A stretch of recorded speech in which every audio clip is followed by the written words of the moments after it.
Hello friends, मेरा नाम है भारती शर्मा और आज से हम स्टार्ट करने वाले हैं क्लास 10 की हिस्ट्री का चैप्टर नंबर 1 का पार्ट 12, जिसमें हम लोग देखेंगे the strange case of Britain. इससे पहले हमने unification of Italy and Germany देख लिया था। आई होप कि आपको वो सारे टॉपिक्स अच्छे से समझ में आ गए होंगे।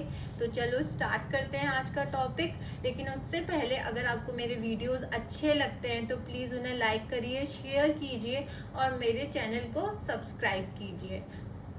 तो चलो स्टार्ट करते हैं आज का टॉपिक, जो कि है the strange case of Britain.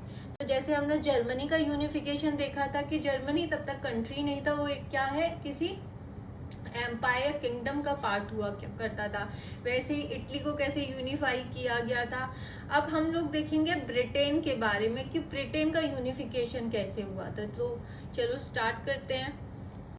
The model of the nation or the nation state, some scholars have argued, is Great Britain.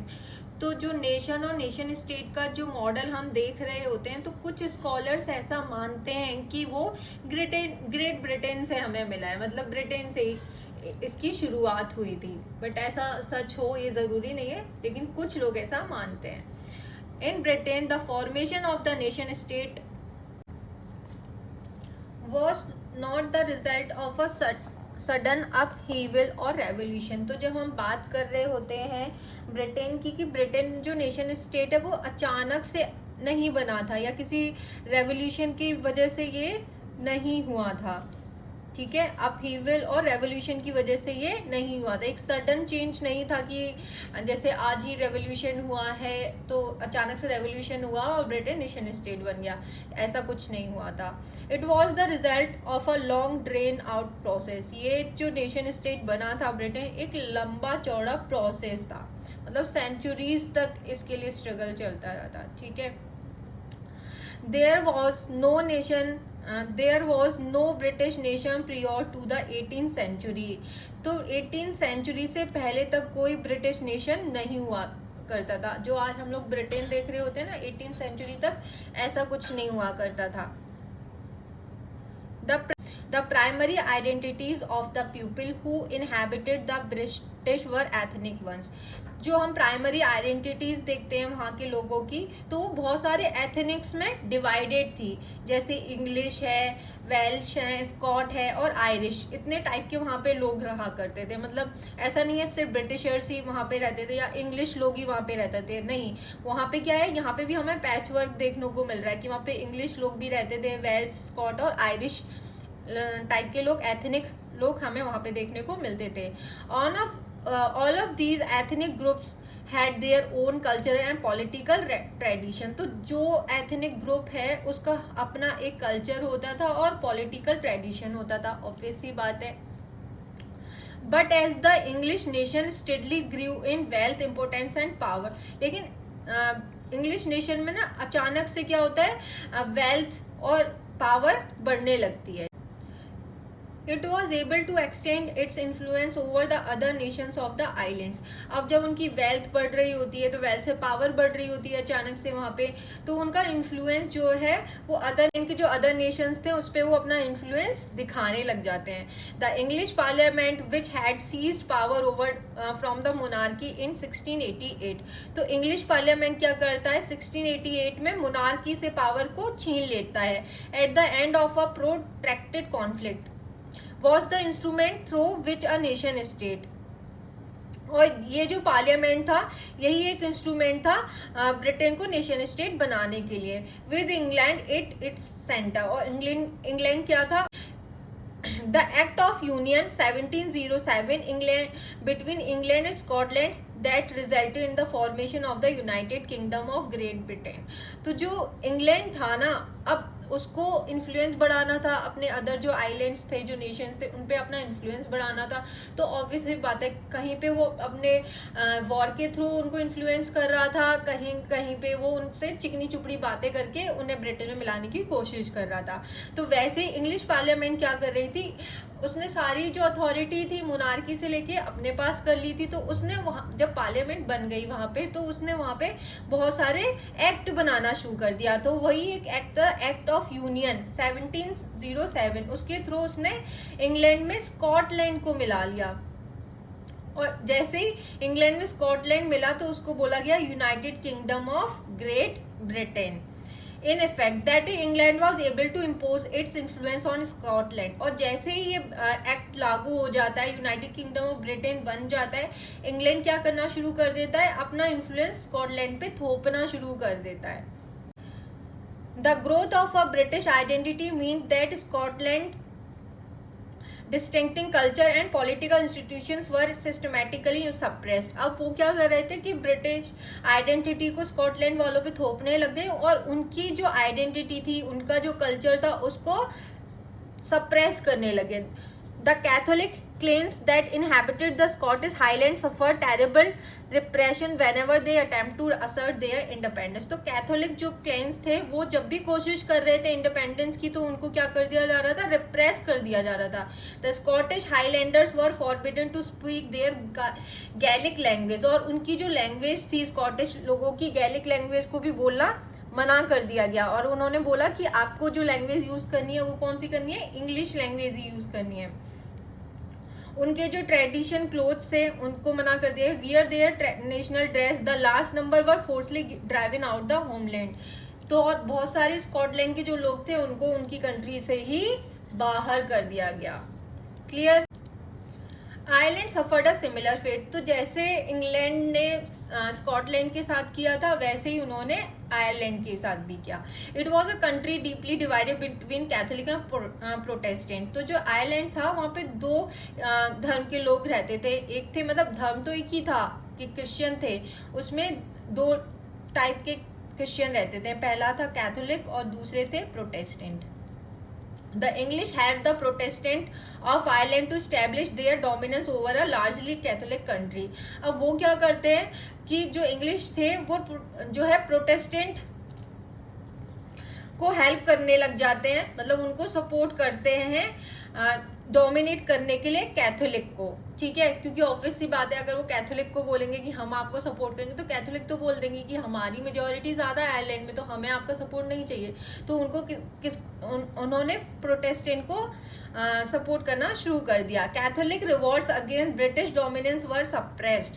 तो कैथोलिक ने बहुत सारे रिवॉल्ट्स किए थे जिसको ब्रिटिश डोमिनेंस ने सप्रेस कर दिया, खत्म कर दिया। After a failed revolt led by Wolfe Tone and his United Irishmen 1798। तो इसकी वजह से बहुत सारे रिवॉल्ट हुए थे जो फेल हो गए थे। जो किसने किया, तो वॉल्फ टोन ने किया था 1798 में। Ireland was forcibly incorporated into the United Kingdom in 1801। और आयरलैंड को फोर्सफुली मिला लिया गया United Kingdom in 1801। A new British nation was forced through the propagation of a dominant English culture। जैसे ही वो उसको ब्रिटिश नेशन बना देते हैं, तो वहीं पे वही शुरू कर देते हैं कि वो अपना इंग्लिश कल्चर आयरलैंड के लोगों पे थोपना शुरू कर देते हैं। The symbol of the new Britain, the British flag. अब उन आयरलैंड वालों की खुद की आइडेंटिटी क्या है, खत्म हो जाती है। अब उनका जो सिंबल था वो क्या हो गया था, न्यू ब्रिटेन, ब्रिटिश फ्लैग कर दिया था, जिसे यूनियन जैक बोलते हैं। नेशनल एंथम उनका God save our noble king कर दिया था। The English language were actively promoted. अब इंग्लिश लैंग्वेज को क्या है, प्रमोट किया जा रहा था। And the older nation survived only as subordinate partners in the union. और जो पुराने जो नेशन थे जिनको मिला लिया गया, वो सिर्फ सबऑर्डिनेट की तरह थे ब्रिटेन में। क्लियर, इतना समझ में आया। अब हमारा नेक्स्ट टॉपिक है विजुअलाइजिंग द नेशन। तो बेसिकली क्या होता है कि हम अगर नेशन की बात कर रहे होते हैं, तो नेशन क्या, कोई इंसान है? नहीं है ना। क्या है ये, हमारी एक फीलिंग है। हमने क्या था, अगर हम भारत माता की बात करते हैं, तो भारत माता जैसी कोई फीमेल है? नहीं है। हमने क्या किया है, उनको विजुअलाइज किया है। तो वैसे ही जर्मनी में भी थी, जिसको जर्मीनिया बोला जाता था, और जो फ्रांस की थी उस एलिगोरी, उसको बोला जाता था मैरियान। क्लियर, चलो स्टार्ट करें। While it is easy enough to represent a ruler through a portrait or a statue, how does one go about giving a face to a nation? अगर हम बात करते हैं रूलर की, तो ऑब्वियसली बात है उसका, क्योंकि रूलर हमें दिख रहा है तो उसको पोर्ट्रे करना हमारे लिए ईजी है, हम इजीली उसे पोर्ट्रे बना देंगे. बट अगर हम नेशन की बात करेंगे तो क्या ये ईजी है कि हम नेशन को भी बना सकते हैं, है ना? Artist in the 18th and 19th centuries found a way out of personifying a nation. तो 18th और 19th सेंचुरी में जो आर्टिस्ट थे वो पर्सोनिफाई करने लग गए थे नेशन को. In the other words they represented a country as it were a person. तो वो ऐसे पर्सोनिफाई करने लगे थे, सोचने लगे थे कि अगर जो कंट्री है वो एक पर्सन होती. Nation were then portrayed as female figure. Nation को फीमेल फिगर के रूप में बनाया जा रहा था, पोर्ट्रे किया जा रहा था. The female from that was chosen to personify the nation did not stand for any particular women in real life. लेकिन जिस तरीके के नेशन को पर्सोनिफाई किया जा रहा था वैसी जो वुमेन है वो रियल लाइफ में नहीं होती थी.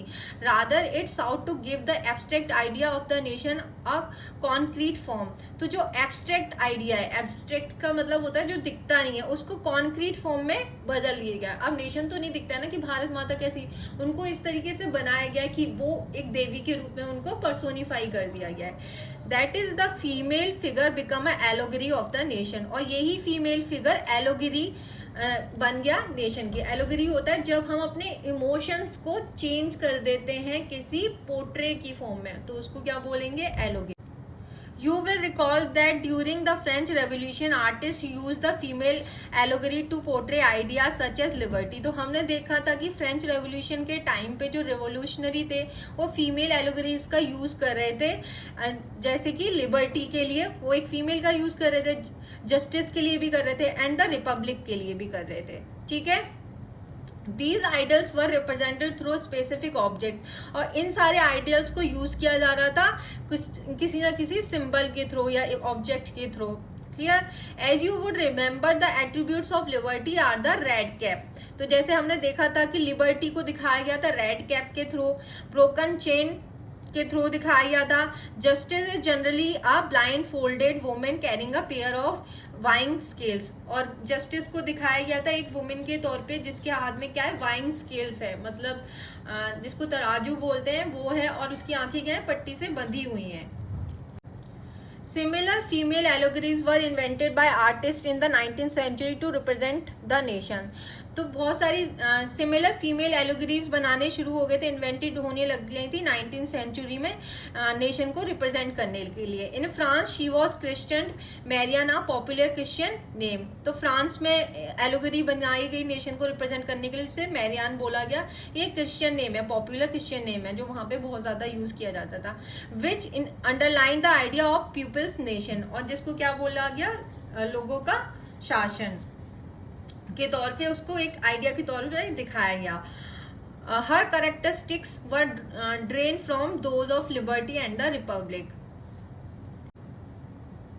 उसके जो कैरेक्टरिस्टिक्स थे उनको दिखाया गया लिबर्टी और रिपब्लिक के तौर पे. जैसे रेड कैप थी, उसके बाद द ट्राई कलर, द कोकेड, ये सारी चीज़ें उसके पास थी, और कोई ना कोई ऑब्जेक्ट के तौर पे उसको यूज़ किया जा रहा था, मतलब सिंबल्स के तौर पे यूज़ किया जा रहा था.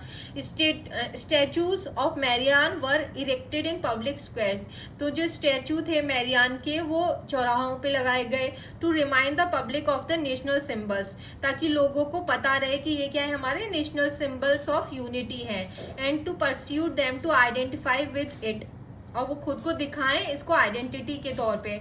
Marianne images were marked on coins and stamps. तो मैरियान जो थी उसकी जो इमेज है कॉइन्स और स्टाम्प्स पे भी मार्क होने लग गई थी.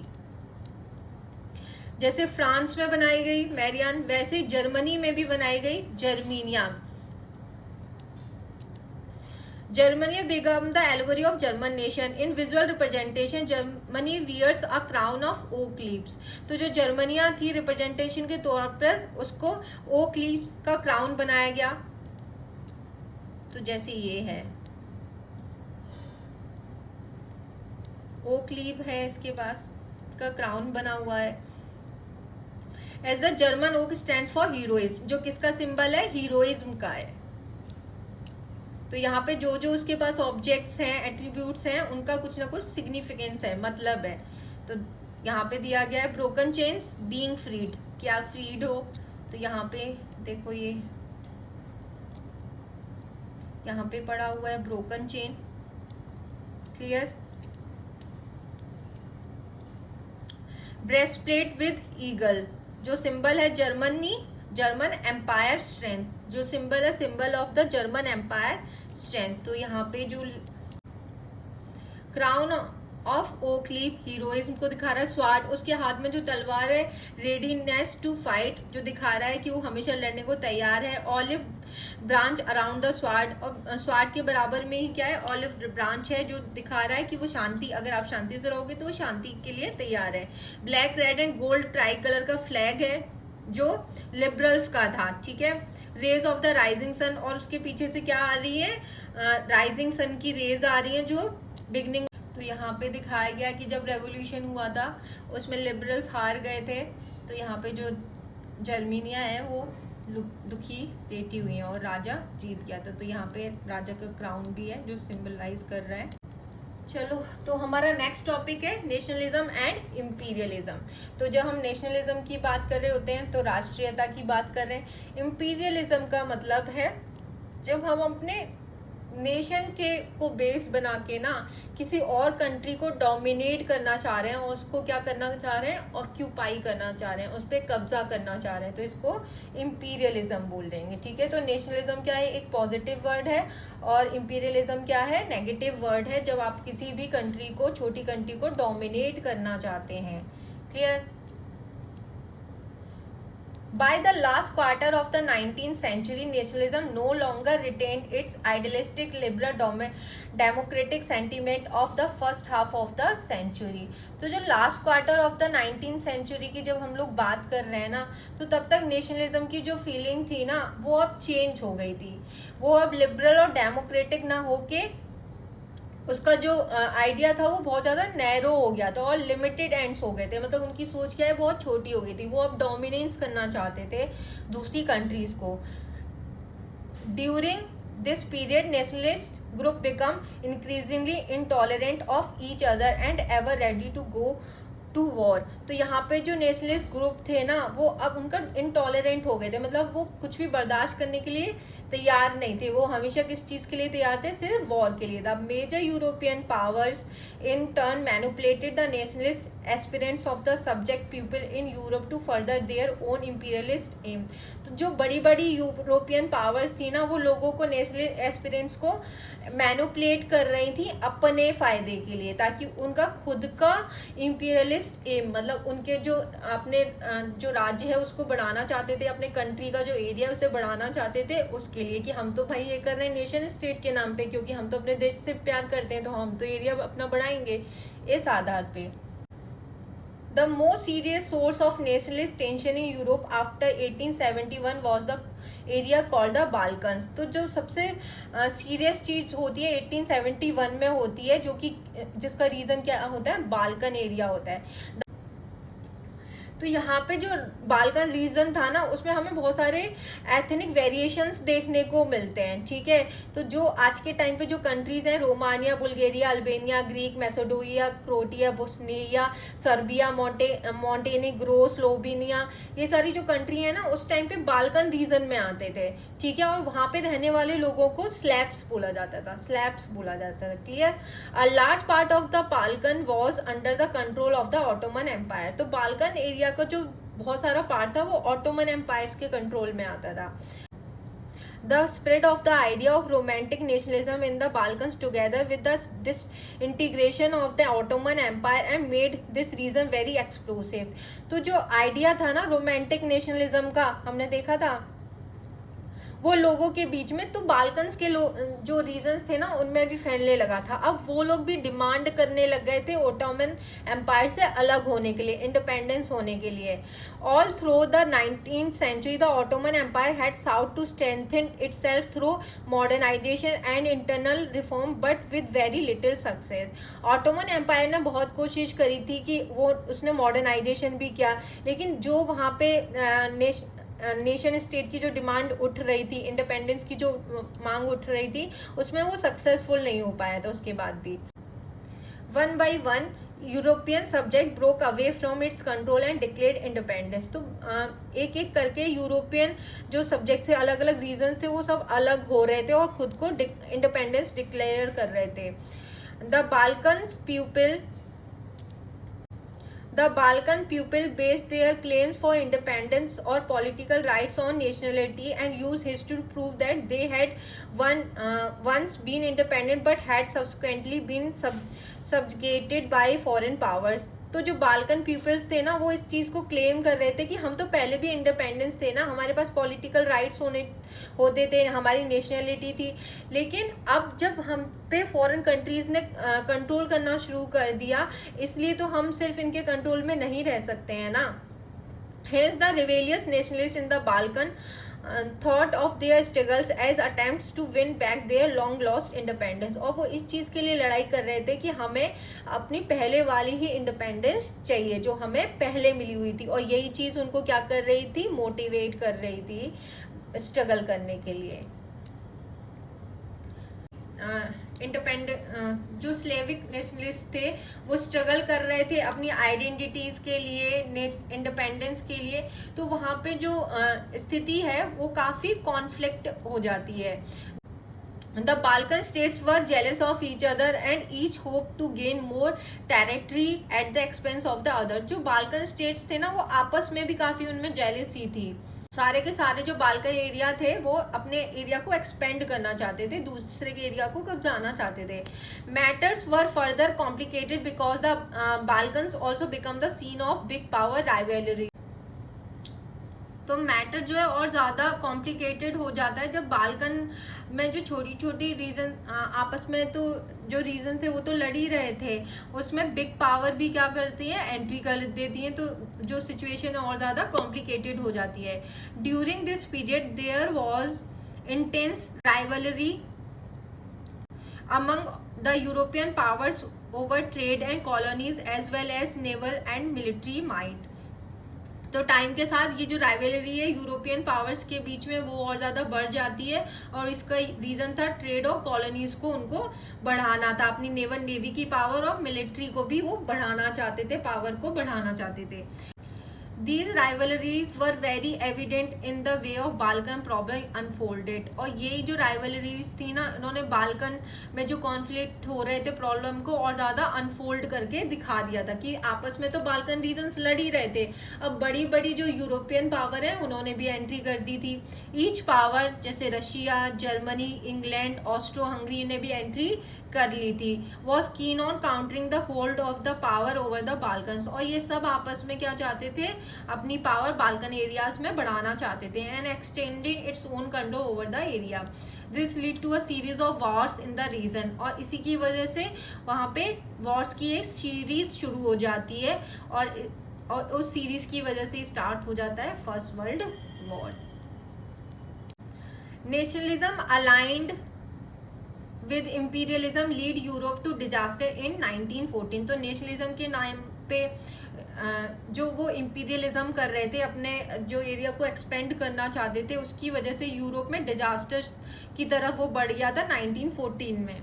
But meanwhile many countries in the world which had been colonised by the European powers in the 19th century begin to oppose imperial domination. But बहुत सारी जो कंट्रीज थी वर्ल्ड में जिनको कॉलोनाइज कर रखा था यूरोपियन पावर ने, तो 19th सेंचुरी तक आते आते वो उनको अपोज करने लग गए थे कि भाई हम आपको अब नहीं चाहते कि आप हमारी कंट्री में रूल करो। The anti imperial movement that developed everywhere were nationalist. जो एंटी इम्पीरियल मूवमेंट लोगों ने स्टार्ट किया जहाँ पे कॉलोनीज बनी हुई थी यूरोपियन पावर्स की, वो नेशनलिस्ट था, in the sense that they all struggle to from independent nation state. और वो सब डिमांड कर रहे थे नेशन स्टेट की कि हमें क्या चाहिए, इंडिपेंडेंट नेशन स्टेट चाहिए, and were inspired by a sense of collective national unity। और वो सबके सब इंस्पायर्ड थे कलेक्टिव नेशनल यूनिटी के, कि हम एक कंट्री के, हम यहाँ पे रूल करेंगे ना, क्योंकि हम इस कंट्री से बिलोंग करते हैं, कोई और यहाँ पे आगे फॉरेन पावर कंट्रोल कैसे कर सकता है।